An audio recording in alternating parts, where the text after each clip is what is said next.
आज कैंडलस्टिक का जो पैटर्न हम लोग सीखेंगे ये भी थोड़ा रेयर प्रकृति का रिवर्सल पैटर्न है। इस पैटर्न को कहते हैं मैट होल्ड पैटर्न। ये पैटर्न बुलिश और बियरिश दोनों ही प्रकार का होता है और कैंडलस्टिक का पैटर्न फॉर्मेशन का हिसाब से अगर कहे तो ये पैटर्न फॉर्म होने में थोड़ा ज्यादा समय लगता है। पूरा 5 दिन का समय लगता है इस पैटर्न को फॉर्म होने में। जो लोग मार्केट में स्मॉल कैप या मिड कैप शेयर में काम करते हो वे लोग इस पैटर्न को अपने चार्ट में थोड़ा अधिक बार देख पाते हो।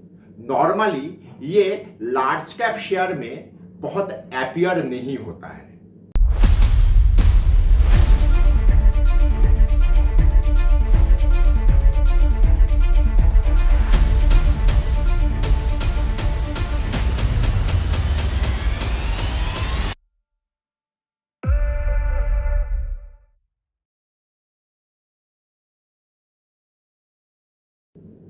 अब सवाल आता है इस पैटर्न में ऐसा क्या खास बात है जो इस पैटर्न को बाकी सारा पैटर्न से थोड़ा अलग करता है।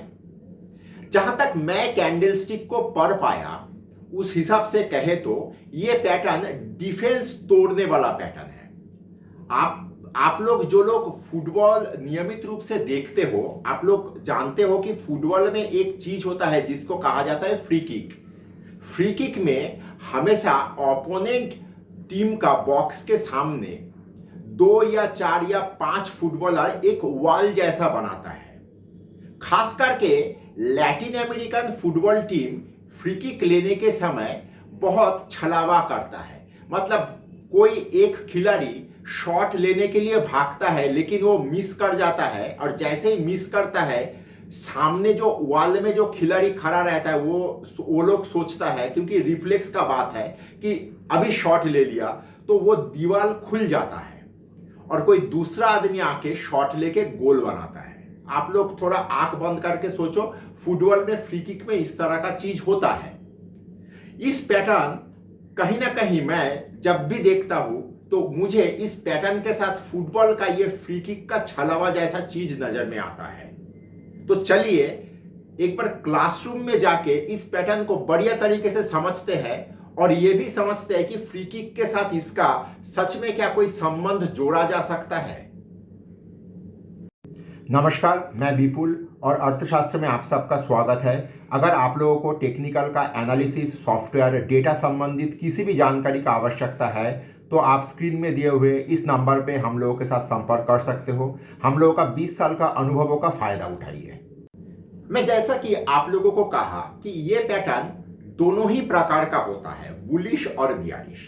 मैं आप लोगों को समझाने के लिए बुलिश पैटर्न को चुनता हूं। पहला चीज, ये एक रिवर्सल पैटर्न है, अर्थात एक डाउन ट्रेंड के अंतिम में बुलिश पैटर्न आएगा और एक अप ट्रेंड के अंतिम में एक बियरिश पैटर्न आएगा। तो क्योंकि मैं बुलिश पैटर्न चुना हूं आप लोगों को समझाने के लिए, तो पहला चीज हम लोगों के सामने एक स्टैब्लिश डाउन ट्रेंड रहना होगा। मान लीजिए ये एक स्मॉल कैप शेयर है जिसमें बहुत अधिक मात्रा में वॉल्यूम नहीं होता है और बहुत लोग इसका अलग अलग हिस्से में फंसे पड़े हैं।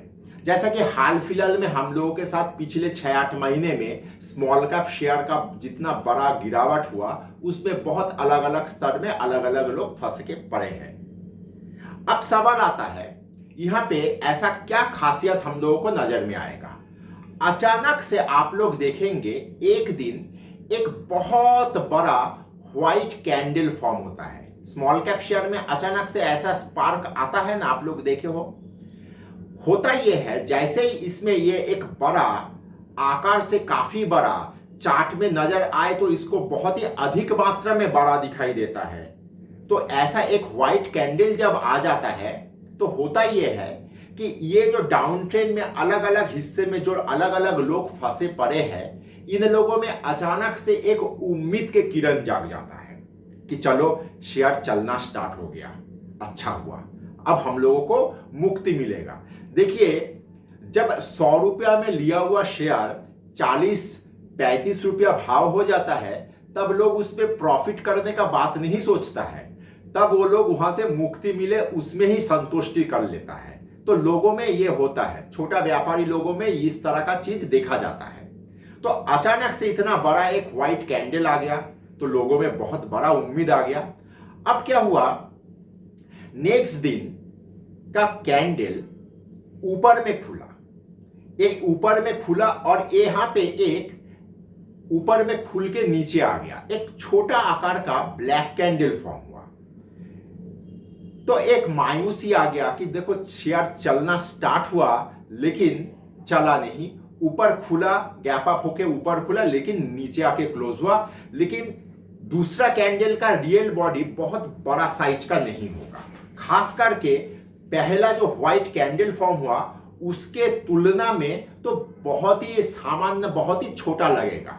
इस तरह का एक दूसरा कैंडल, ब्लैक कैंडल फॉर्म हुआ। तीसरा दिन का जो कैंडल होगा वो भी एक ब्लैक कैंडल होगा और ये भी एक आकार में छोटा होगा।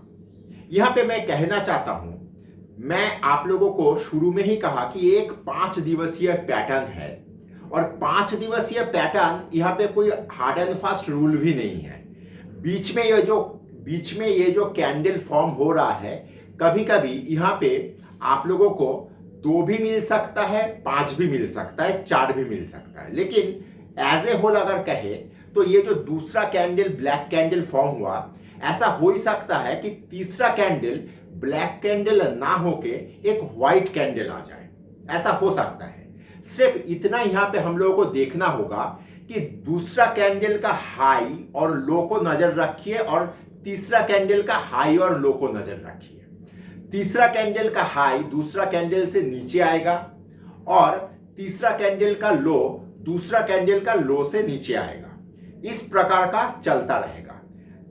चौथा कैंडल भी एक ब्लैक कैंडल या व्हाइट कैंडल हो सकता है, लेकिन कंडीशन वही रहेगा, चौथा कैंडल का हाई तीसरा कैंडल का हाई के नीचे पड़ेगा और चौथा कैंडल का लो तीसरा कैंडल का लो के नीचे पड़ेगा। इस प्रकार का ये एक चीज चलता रहेगा। आप लोगों को मैं देखेंगे जो लोग इस तरह का पैटर्न के साथ काम करेंगे या मार्केट में जो लोग इस तरह का परिस्थिति का शिकार बनेंगे, उन लोगों में एक ऐसा स्थिति में पहुंचा देगा, या दूसरा या तीसरा हो सकता है कि यहां पे और एक चौथा कैंडल भी आ जाए, तो यहां पे इन लोगों का जो पेशेंस है ये टूट जाएगा। जो व्यक्ति यहां पे फंसा था और यहां से यहां तक का जो टोटल फॉल को मतलब हृदय में पत्थर रख के देखता रहा। 100 रुपया में लिया हुआ माल अगर आज 40 रुपया हुआ है तो कहीं ना कहीं तो वो हृदय में पत्थर ही रखा है ना। लेकिन यहाँ पे ये पार्क होने के बाद धीरे धीरे नीचे आने में इन लोगों का पेशेंस जो है ये टूट जाता है और यहाँ पे ही लोग माल बेच के कहता है कि इसका इस शेयर का कुछ होना नहीं है, चलो माल बेच के निकलते हैं। और यहीं पे होता है असली कलाकारी। और अचानक से दोबारा एक अलग से एक व्हाइट कैंडल आएगा और ये व्हाइट कैंडल दूसरा कैंडल का टॉप के ऊपर जाके रुकेगा, क्योंकि ये कैंडल मतलब ये जो 5वां कैंडल आने से पहले इस टोटल पैटर्न में हाईएस्ट हाई बिंदु क्या था, दूसरा कैंडल का हाई। लेकिन 5वां कैंडल जो फॉर्म हुआ एक व्हाइट कैंडल, ये दूसरा कैंडल का हाई के ऊपर सिर्फ नहीं गया, हाई के ऊपर जाके क्लोजिंग भी किया। तो यहां पे इसका खासियत और क्या खासियत है, तीसरा कैंडल का जो लो है वो कभी भी पहला कैंडल का लो को स्पर्श नहीं करेगा। तो हुआ ना, हम लोग एकदम शुरुआती समय में जब ट्रेंड समझ रहे थे, ट्रेंड में पिक ट्रॉप समझ रहे थे, तो आप लोग अगर गौर करेंगे तो क्या पाएंगे, ऐसे मार्केट बढ़ा फिर गिरा फिर बढ़ रहा है। तो यहां पे हुआ ना पिक हायर ट्रॉप जैसा एक पैटर्न फॉर्मेशन। लेकिन यहां पे कैंडल स्टिक में यही चीज 5 कैंडल या 6 कैंडल का समन्वय में तैयार हुआ।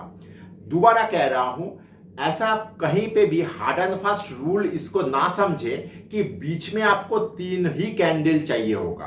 कभी कभी यहाँ पे 2 कैंडल से काम हो जाता है, कभी कभी यहाँ पे 4 कैंडल भी आ सकता है। लेकिन कैंडल का आकार, रियल बॉडी का आकार छोटा होगा, बीच का कैंडल के बारे में कह रहा हूं, आकार छोटा होगा और सब कैंडल का हाई और लो कंपैरेटिवली नीचे रहेगा।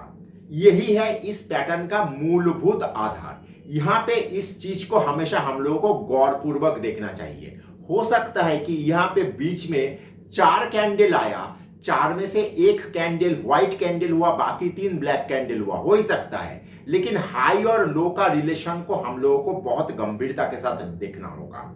और लास्ट जो जहां पे ब्रेकआउट कैंडल आया, वो ब्रेकआउट कैंडल ये टोटल कैंडल में जो कैंडल का हाईएस्ट हाई बिंदु था, मतलब दूसरा कैंडल का, उसके ऊपर जाके इसका क्लोजिंग होना आवश्यक है।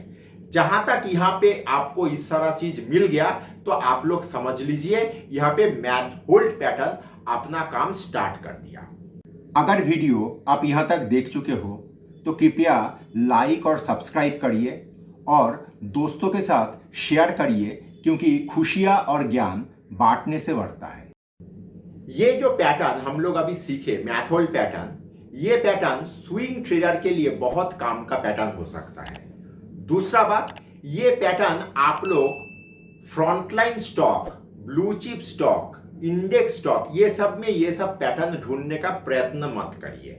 ये सब पैटर्न ढूंढने के लिए आप लोग स्मॉल कैप स्टॉक में चले जाइए, जहां पे मतलब एक सीजनल मूवमेंट होता है और बहुत बढ़िया मूवमेंट होता है। वहां पे इस तरह का पैटर्न बहुत अधिक मात्रा में आता है। स्विंग ट्रेडिंग पर्सपेक्टिव में ये पैटर्न मैजिक के तरह काम करता है। मैं आशा करूंगा कि आप लोग चार्ट में इस पैटर्न को ढूंढोगे, प्रैक्टिस करोगे और इस पैटर्न को काम में ला पाओगे।